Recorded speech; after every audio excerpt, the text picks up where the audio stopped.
Menurut kalian bisa nggak sih diterapin di Indonesia atau mungkin beda gitu? Karena di Indonesia mungkin barang-barangnya lebih murah ya, jadi kita mungkin nggak perlu ngambil barang bekas.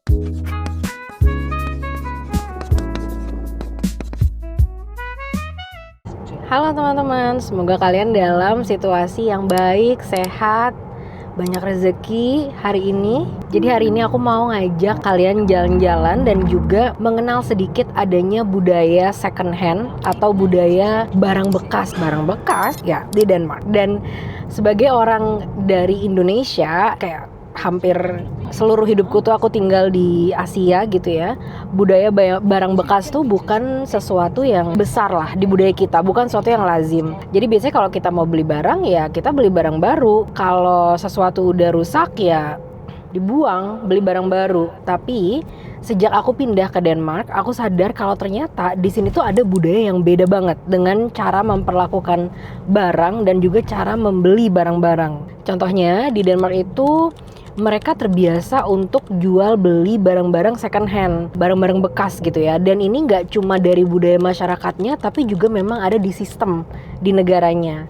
Gimana sih? Jadi banyak orang yang mereka itu kalau punya sebuah barang gitu ya, dan barang itu udah nggak dipakai di rumahnya, jadi mereka lebih memilih untuk dijual aja. Dan biasanya jualnya itu lewat Facebook Marketplace. Terus kenapa tuh? Karena memang di rumah-rumah mereka itu jarang, gimana ya, itu mungkin salah satu budaya Skandinavia ya teman-teman. Jadi jarang banget di rumah itu tuh banyak barang-barang yang ditimbun. Karena memang Skandinavia kalau kalian lihat nih di furniture-nya, mereka tuh kan memang sistemnya atau budayanya atau gayanya tuh kan minimalism.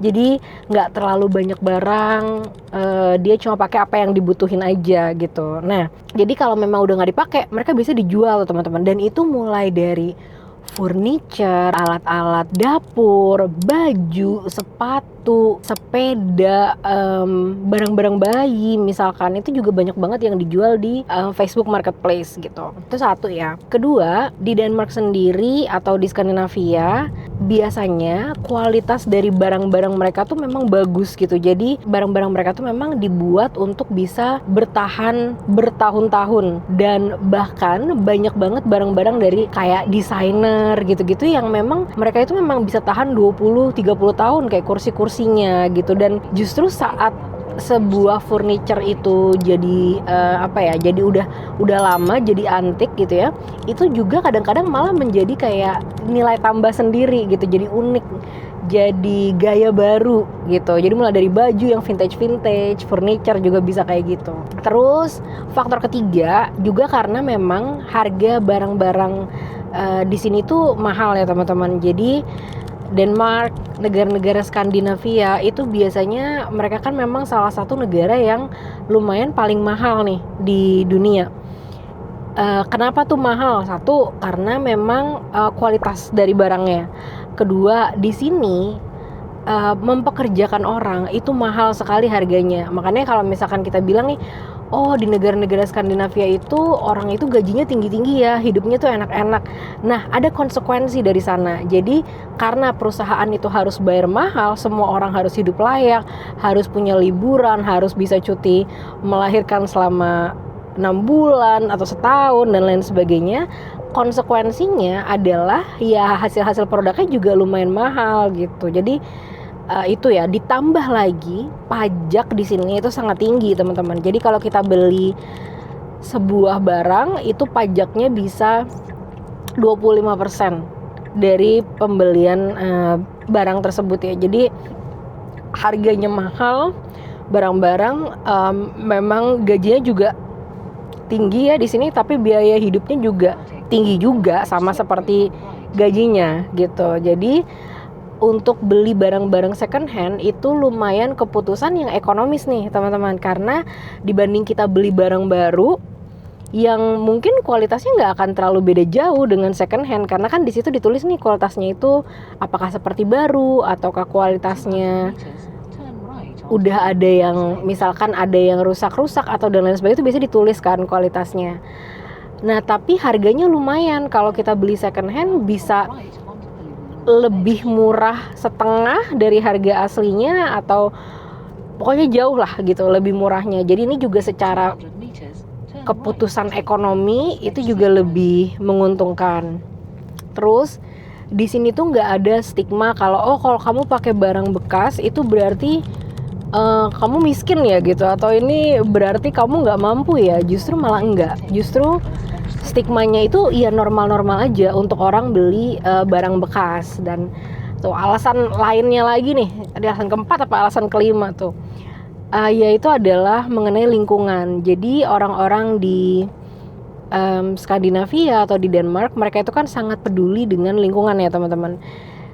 Gimana biar menciptakan lingkungan yang sustainable, yang gimana sih kita sebagai manusia itu hidup tidak terlalu banyak merusak lingkungan, meminimalisir sebisa mungkin dampak-dampak buruk terhadap kerusakan lingkungan. Nah, dengan kita menggunakan barang-barang bekas atau barang-barang second hand ini, kita sebenarnya sedang berkontribusi untuk menambah tahun penggunaan dari barang tersebut. Jadi ini juga akan mengurangi kayak semacam produksinya gitu. Bayangin ya teman-teman, kalau kita mau beli furniture nih, semuanya harus baru. Kalau di sini kan furniturnya kebanyakan beneran kayu gitu ya. Dan kayu itu kan mereka akan ditebang dari hutan gitu. Nah, akan ditebang dari hutan. Kalau masyarakatnya punya mindset yang consumerism, di mana semua harus beli barang baru, kita harus ganti nih perabotan kita setiap 6 bulan atau setahun atau 2 tahun sekali, maka kan orang akan banyak mengkonsumsi ya. Dan hasil dari mengkonsumsi itu ya pasti akan lebih banyak kayu-kayu yang ditebang untuk bisa memproduksi furniture itu gitu, atau memproduksi barang-barang itu. Nah, itu beberapa alasan tadi yang udah aku jelasin ya, kenapa di negara Denmark ini memang penggunaan second hand, barang-barang second hand itu sesuatu yang sangat wajar dan memang udah jadi gaya hidup gitu. Bahkan di sini nih, kalau tadi mungkin kita bicara tentang budaya atau perilaku masyarakatnya, dari pemerintahnya juga teman-teman. Nanti aku akan tunjukin ke kalian gimana sih di sini tuh ada namanya Genbruk. Jadi itu kayak mungkin kalau di kita kayak tempat sampah gitu ya, tapi kalau di sini tuh justru lebih ke arah tempat daur ulang gitu, dimana kalau ada yang males untuk jual barangnya, ya dia bisa taruh aja barang-barang di situ dan orang bisa datang dengan gratis ngambil barang-barang itu lagi gitu. Nah, itu nanti unik ya untuk kita lihat. Jadi memang udah ada di budayanya dan di sistemnya pun memang seperti itu. Kayak banyak gerakan-gerakan yang dilakukan oleh masyarakat di Denmark untuk ngebantu memperbaiki barang-barang yang rusak. Jadi aku pernah datang gitu, ada ke satu gerakan di mana kita mau memperbaiki barang-barang yang rusak. Kalau ada sepeda yang rusak, ada kayak barang-barang elektronik yang rusak, di gerakan itu kita datang, nanti di sana mereka udah sediain alat, kita perbaikin bareng-bareng gitu. Jadi memang circular ekonomi ya, gimana caranya ngebuat ekonomi itu bisa berputar dengan cara yang sustainable. Jadi nggak mindsetnya itu nggak mindset consumerism yang ayo beli sebanyak-banyaknya, habiskan, makan sebanyak-banyaknya, tapi juga lebih ke arah gimana nih biar keputusan-keputusan kita tuh bisa berdampak atau meminimalisir dampak buruk terhadap lingkungan gitu. Nah, di sini aku lagi mau nyewa van nih teman-teman. Kalau di Indonesia kan mungkin banyak ya perusahaan-perusahaan yang ya udah disediain van sama supirnya, tapi di sini kan tadi kayak udah aku ceritain memang namanya jam kerja manusia itu mahal, dan itu ngebuat kita jadinya harus ngerjain segala sesuatu tuh sendiri, kecuali memang kita mau bayar orang yang mahal banget gitu. Nah, ini kita mau nyewa van karena kita hari ini mau beli beberapa barang-barang second hand untuk baby. Jadi kita nggak bisa bawanya pakai mobil sendiri, harus pakai van. Yuk kita lihat ya. Hari ini lagi berangin banget seperti Denmark. Lihat rambutku. Seperti Denmark pada umumnya. Nah, ini van-nya nih teman-teman nih. Tuh, jadi kita pakai kayak aplikasi gitu. Kita udah tahu ya udah van-nya parkir di mana, tinggal kita jemput aja. Terus nanti ngaktifinnya juga akan dengan pakai handphone. Udah deh bisa diambil van-nya. Jadi Ali yang akan bawa van-nya dan aku yang akan nyetir mobil. Kita butuh 2 mobil gitu kan. Bisa tebak nggak teman-teman? Kira-kira berapa sih harga untuk nyewa van di Denmark seharian? Boleh tulis di komen sebelum aku kasih tahu ya. Harganya itu untuk van tadi ya ukuran Bentar aku kasih lihat lagi. Nah, ukuran seperti ini yaitu sekitar 650 Danish crown. Nah, nanti aku kasih tahu deh di bawah nih ya. Tulisannya berapa tuh? 650 Danish crown kalau di rupiah. Nah, ini kita lihat ya. Tuh, Ali lagi moto-motoin. Jadi kayak sebelum kita bisa sewa van-nya, harus difoto dulu segala sisi dari van-nya untuk ngeliatin kalau kayak gini loh situasinya sebelum kita sewa. Jadi kalau sampai terjadi apa-apa, itu jelas itu karena perbuatan kita atau bukan, atau memang udah ada dari sebelumnya. Aku udah beli sebuah lemari buat nyimpen kayak popok, untuk ganti popok dan lain sebagainya di Facebook Marketplace. Nanti ini dari van ini kita akan menuju ke rumahnya, ke rumah yang jual itu. Dan biasanya kalau di Facebook Marketplace tuh ada radiusnya gitu loh teman-teman, kayak bisa berapa 15 km atau berapa. Jadi juga mereka nggak terlalu jauh nih tempatnya dari tempat tinggal kita, dan bisa tinggal ke sana untuk ngambil barangnya dan bayar. Yuk kita ikutin. Nah sekarang karena kita juga lagi sewa van, ini kita juga kemarin abis berkebun ya kan. Jadi kita mau membuang nih segala sampah-sampah bekas berkebun itu. Yuk kita lihat gimana prosesnya teman-teman. Nah situ ada tulisan ya. Itu tulisannya adalah sampah dari kebun Heo Afol. Nah ini kita lihat. Jadi isinya tuh kayak gini teman-teman. Bekas-bekas kebun ya, Ali lagi ngeluarin. Sana juga banyak tuh orang-orang yang lagi pada ngedrop hasil beres-beres kebun. Jadi emang di sini tuh kita harus bertanggung jawab banget teman-teman sama sampah yang kita punya. Nah ini nanti tuh kita bisa beli juga kompos di sini nih. Jadi kalau mau beli kompos kita bisa nih, ada harganya. Tuh kalau berapa 400 kilo, 750 kilo, berapa harganya, bayarnya gimana caranya? Langsung aja ke sini di scan. Nih kayak gini. Jadi ini dari hasil-hasil kebun tadi tuh yang udah di drop, dia akan dikelola untuk jadi kompos, dan saat dia jadi kompos dia dikembaliin lagi ke sini buat masyarakat kalau mau ngambil ya ke sini tempatnya, bisa langsung bayar aja. Nah ini nggak cuma hasil kebun ya teman-teman, jadi ini tempat sampah nih di Denmark. Bentuknya seperti ini, rapih, bersih banget. Kalau dilihat di jalan tuh nggak ada nggak ada apapun sama sekali ya di jalanannya, bener-bener bersih banget. Nah aku mau nunjukin gimana sih pemisahan sampahnya, apa aja sih yang dipisahin. Nih ya tuh, jadi udah ada tuh kalau mau ngasih genteng, tangga, apa segala macam, dia ada tempatnya masing-masing. Nih mereka tuh lagi pada nurunin barang-barang. Ini kalau teman-teman lihat di atas itu dia ada logo-logonya. Jadi flaske tuh artinya botol. Terus ada ini nih buat tempat-tempat kaleng. Nih, jadi tuh nih ya botol ya teman-teman ya. Aku lihat tempat botolnya. Tuh isinya botol semua. Ini bisa nggak kalau kita nggak perlu ke sini? Bisa dijemput juga. Cuma kalau misalkan lagi mau cari barang-barang yang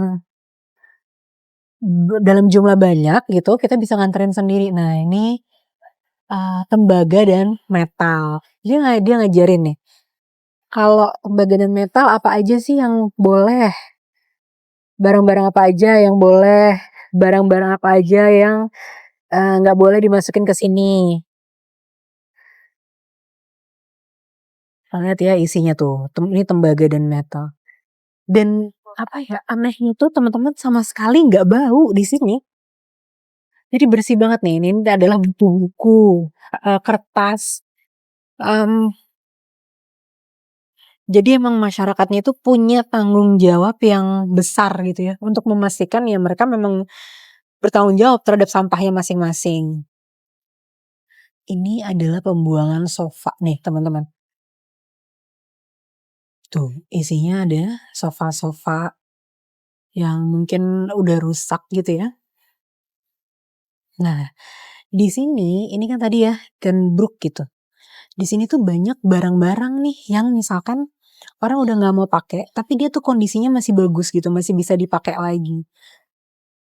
Tuh, jadi bisa diambil di sini. Kita lihat yuk ke dalam isinya ada apa aja. Tuh, ada sofa. Ini lemari bagus banget teman-teman, masih bagus banget ini lemari.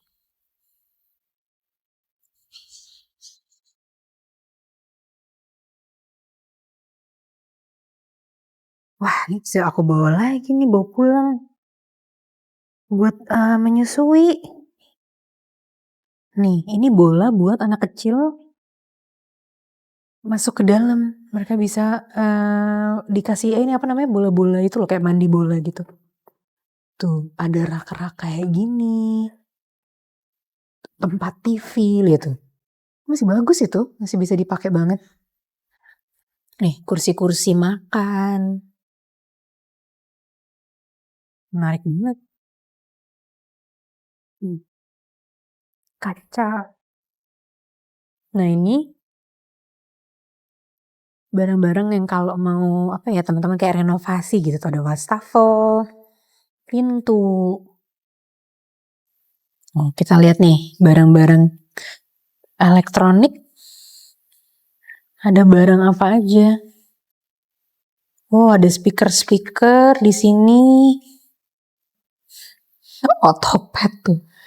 Ini kalau mau ambil, kita tinggal ambil aja. Nih, ini adalah lukisan-lukisan. Lihat yuk, ada lukisan apa?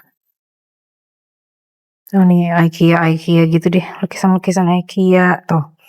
Kaca, apa segala macam, nanti aku lihat ya. Nih aku udah ngambil bantal menyusui, gratis. Tuh, ada mainan teman-teman. Mainan-mainan ya tuh. Nih, ada rumah-rumahan boneka kayak gini. Masih bagus banget. Buku cerita, puzzle. Apa ini namanya? Kayak, ya ada puzzle-puzzle, ada board game. Buku juga banyak banget. Nanti aku mau lihat, ada buku anak-anak nggak?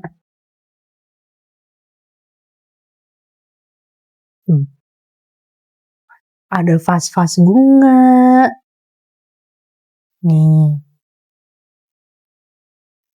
Tuh, gelas-gelas, piring. Ini kan sebenarnya bisa banget tinggal dicuci gitu kan? Tinggal dicuci aja. Peralatan dapur lah gitu. Sini apa nih, ada tas, sepatu, figura, nampan.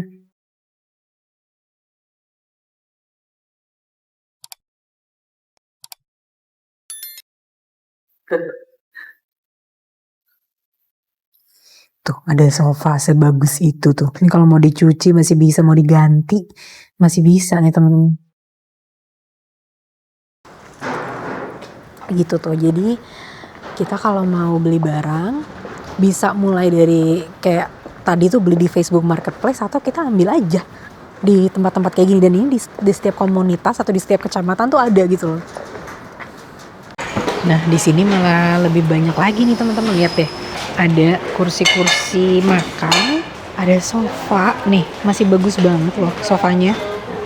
Tuh, masih bagus, masih bersih gitu.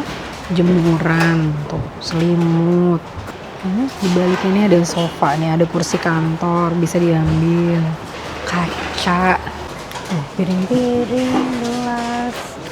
Ini kalau yang ditaruh di sini biasanya dia masih bisa dimainin teman-teman, maksudnya masih hidup gitu. Baru kalau udah rusak dia pasti akan dibuang ke tempat sampah. Dan ini rame banget di sini ya. Jadi bener-bener orang sebanyak itu yang pada kesini tuh. Mobil-mobilan, skuter-skuteran tuh. mainan-mainan, lihat banyak banget di sini. Kita udah jalan-jalan ke tempat untuk mulai dari pick up ke rumah orang yang memang jualan barang second hand. Terus kita juga udah ke Genbrook gitu ya tadi, atau tempat di mana mereka buang-buang sampah dan dijadikan recycle dan bisa kita pick up barang-barang buat gratis, secara gratis. Sekarang aku mau nunjukin ke kalian apa aja sih yang aku beli. Aku beli dan juga aku pungut dari barang-barang bekas tersebut. Yuk. Nih. Pertama, ada lemari ini teman-teman. Nah, lemari ini dia tuh memang nanti khusus untuk barang-barang bayi dan ganti pampers gitu. Nah, di atasnya ini nanti ini akan disusun ke arah sini gitu dan akan ada kasurnya kan buat ganti pampers. Terus lihat tuh. Bersih banget ya kan, masih bener-bener kayak baru teman-teman tuh. Bentuknya tuh masih kayak baru banget. Nah, inilah keuntungan kenapa kita beli barang second hand. Harganya kalau aku beli baru gitu ya, mungkin di toko, aku nggak tahu nih produk apa ya, apakah IKEA atau produk lain, itu mungkin harganya sekitar 2000 Danish Crown. Nah, lemari ini aku beli dengan kondisi yang sangat bagus, hampir seperti baru, dengan harga 1000 Crown. Jadi setengah harga dan kondisinya masih kayak baru gitu. Jadi untung banget, kita sebagai customer tuh sangat diuntungkan. Terus aku juga beli ini teman-teman, ini adalah tempat sampah khusus. Ini aku nggak beli, aku mungut dari tempat recycle. Ini adalah tempat sampah khusus untuk pampers. Ini nanti harus kita cuci dulu ya, karena dia agak kotor, tapi nanti gampang bisa dicuci. Nah, ini adalah mainannya Mochi ya. Nggak, ini mainan nanti buat bayinya. Jadi ini merek mainan lumayan terkenal di Denmark. Nanti bayinya bisa pegangan di sini sambil jalan. Nah, ini tuh dia tuh ada agak kayak Lego gitu karena ini bisa dicopot-copot, dipasang-pasang. Jadi beda-beda bentuknya. Tuh. Tadi ini kita beli dengan harga 300 crown. Terus aku mungut apa lagi? Aku juga mungut ini. Ini gratis. Tadi kita lihat bareng-bareng ya. Pas aku ngambil dari Ergo Baby, ini buat menyusuin tuh. Jadi bayinya nanti ditaruh di sini. Gratis teman-teman, masih dalam bentuk yang bagus banget, masih ada tasnya. Terus apa lagi ya? Aku ngambil ini, bola-bola buat mainan baby nantinya. Apalagi ya, terus aku nemu kayak gini-gini.